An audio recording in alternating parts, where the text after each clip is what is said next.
Last time! I kind of ran into one of our first major issues, which bound to happen this time. I have been doing a little bit of experimenting here and testing and checking and mocking up, and I've accomplished quite a bit and gained a bit of insight as to how some of this stuff should go, which is neat and all. Let me show you. So here we have the patented string that is roughly 56 inches from end to end. I've got it right now what would be full compression, where the slider is all the way to the back and the string itself is straight. Now, with this thing up here, I have this thing just about up level with the frame. What I did is I took this thing here and I laid it on the frame flat. I'll just use this space here for example, like that. And so this spacing that's provided right here is the distance that is down from the top. So it's level with the top of the frame, and down by, I don't know what that would be, gosh, quarter of an inch maybe? Maybe more? Maybe 3/8. So anyway, so that's how this thing is sitting now. Now there's a couple of things that have me concerned. When I have this thing pushed all the way back, and it does have to stretch a little bit to meet the full distance it's supposed to meet, we can see that there's a little bit of a collision right here. Now, that can probably be easily trimmed, and as you can see, the amount the string has to bend is really not that significant, so it's probably not too big a deal. Next up, if we move over here, this is the stock bump stop. And mind you, we're not going to be using the stock bump stop. I'm going to be putting in probably a bigger and thicker one that can absorb more energy and take more abuse. But the spring at this height is just intersecting with the bottom, height-wise, with that bump stop. And that is a little bit of a problem because the bump stop does not collide with the spring. It collides with the axle that sits about 2 inches beneath the top of the spring. So that will not be making collision whatsoever, which is a potential problem. Again, we're putting in an aftermarket one, and frankly, when you put in bigger tires, you want to lower your bump stop on a stock vehicle anyway. Now, that is just one concern. Now, I'm going to go ahead and move this to what would be considered full droop. Now, it is just a pretend representation. Now, supposedly, that would be full droop, and this is the amount of string that we have hanging down below that at the stock spring length. Now, mind you, again, this thing has a tendency to shrink a little bit. There is some stretch space in there, and I actually had stretched it a little bit when I measured that 56 inches, so this isn't a complete observation, but that is the complete height of the droop that we have available. I had figured that if I was going to do sliders, I'd probably lose a little bit of down travel and gain control, and it appears that currently that is going to be the case. I'm still pretty happy with the way the geometry is lying out. To be honest, it's not bad. It certainly could use some help here and there, but so far I'm not disappointed in what I'm seeing. So I'm going to keep on keeping on. I had made myself some templates so I can repeat this process over here.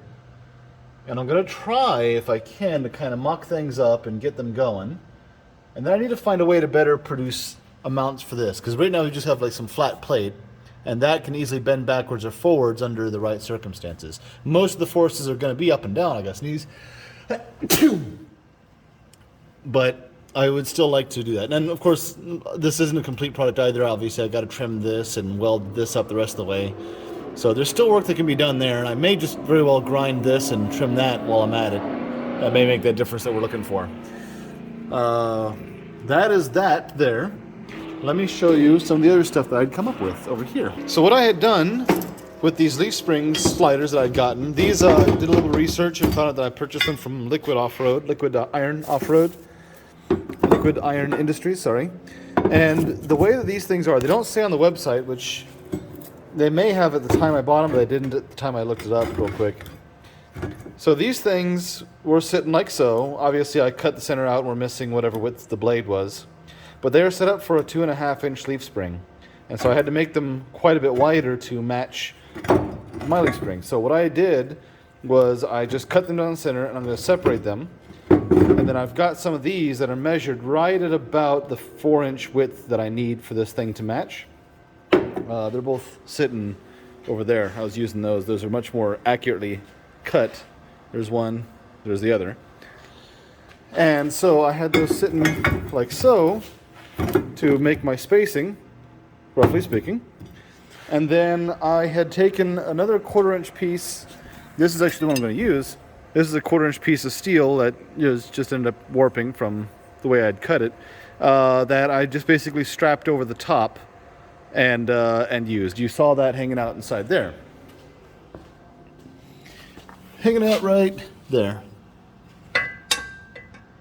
So that was used to weld it into place, and then I made some templates for some end plates to match the ends. Now, you're going to have stuff like this happen to you quite a bit. There's the front plate that you just now saw. I cut that out with a plasma cutter. You got the little curve in it and stuff like that, and I just mark it out on a piece of 3/16 steel and call it good. And on the back side, I came up with this here. Now, it was just a bunch of squares, but I said, hey, why don't I put an angle here because that'll make it look better, and why don't I make the end rounded because that'll give me more space to weld and it'll look nicer. And I ended up with a bell end for a mount. But you know what? Don't knock it if it works. So that's what I've been using to weld the front and the back together. And it seems to work so far. So I am going to walk you guys through, or at least film the process of me cutting and making the pieces for the other side, and I'm going to try to mock those up into place. And I might run some small weld beads and see if I can set this thing on the ground and see how it sits. Now, with the way that these springs are going to be sitting, it looks like I'm going to have to arch these things quite a bit more. I think that we're going to end up with probably more of maybe a 4 or 4.5 inch re-arch rather than the 1 inch re-arch that I was thinking that we would do before, which is okay. That's not a bad thing necessarily. I can put those in there and see how it'll perform, and I may very well be surprised. So we'll see how that goes. Hopefully it's not a case where I have to turn around and buy different leaf springs, because different leaf springs are going to have a different eye-to-eye length, and then I got to cut things out and then start all the way over from scratch again. There is an issue here though. The steeper that we re-arch leaf springs, the stiffer that they typically will get too. So spring rates are technically going to be changing while we're at it, and I'm not quite sure exactly how that's going to affect the way this thing rides. Surely we're going to need to have some pretty darn strong shocks to control this thing in the back, but that's all part of the monster that this is so far. This is also an experiment. I have not seen anybody else do it this way on their Bronco. And the more that I kind of fiddle fart about with this, the more it's kind of seeming like there might be a reason why that's not been done. So we'll see. Okay, time to watch me work.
Alright, so what I have going on here is kind of interesting.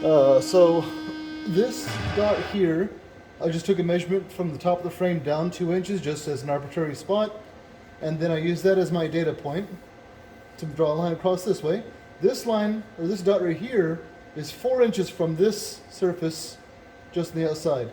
And that is, again, I kind of measured some things and found out that's the distance back I need to have this whole unit in order to fit my springs. Now, this is not this thing's final form, but essentially, I'm going to take it, line it up at that dot, I'm going to push it up against, flat, against that thing there. And that is clamped down. So we should be, I don't even know if I'm, yeah, there we go, perfect. Right there.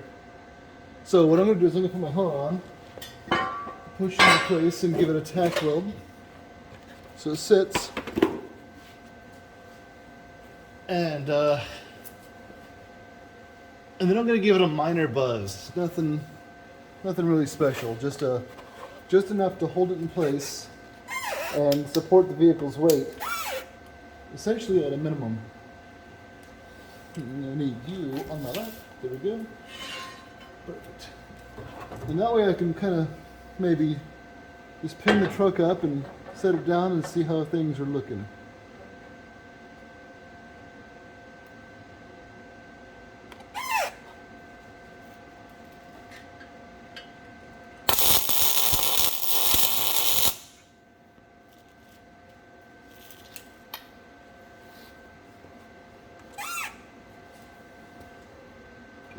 Good time.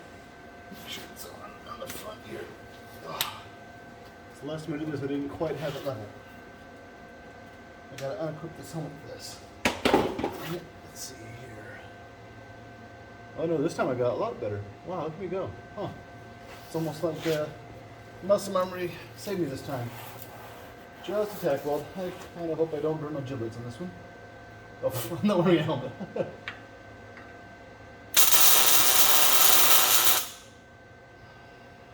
There.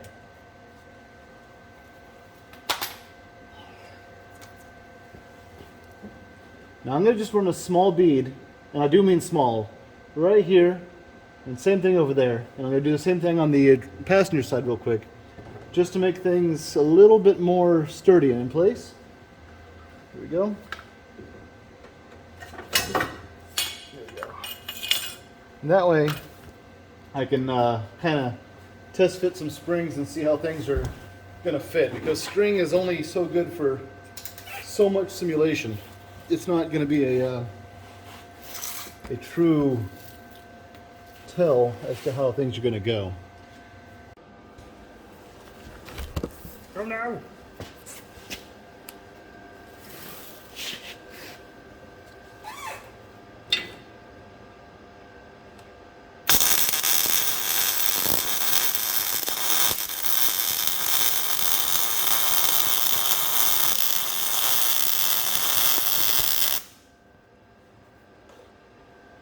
Again, ain't nothing special, just enough to hold it for now. But easy enough that I can break it loose, or not break it, but cut it loose when I'm ready to pull it all out and final weld it.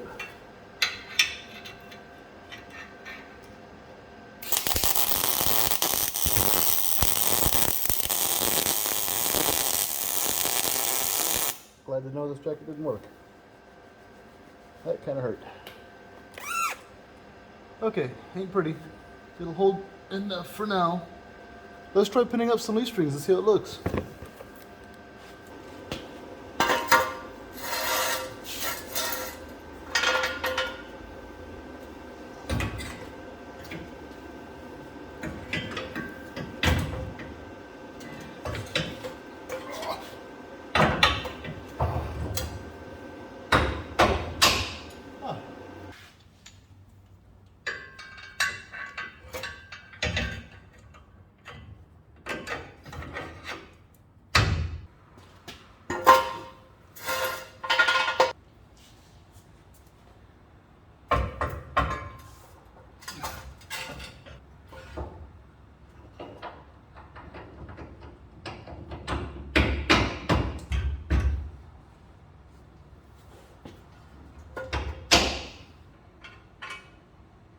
Ha. Oh.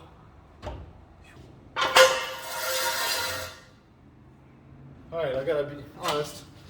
That's looking pretty sick so far. I'm pretty darn happy with the way that is at the moment.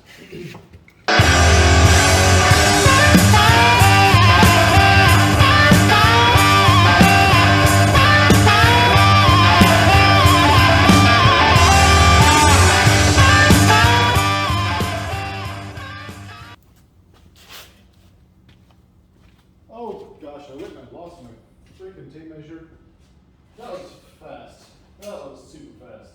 Alright, so probably the most important measurement that we're going to be taking today is going to be the distance between the axle tube itself and the frame. Now on the stock Bronco stock Broncos have this lift block sitting between their axle and their springs, which gives the Bronco about that much of a lift. It's only about an inch or so, it's not a giant amount, but it also angles the pinion just a little bit better.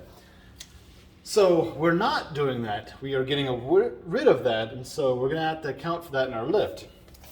And of course we relocated our rear mounting position by quite a large amount.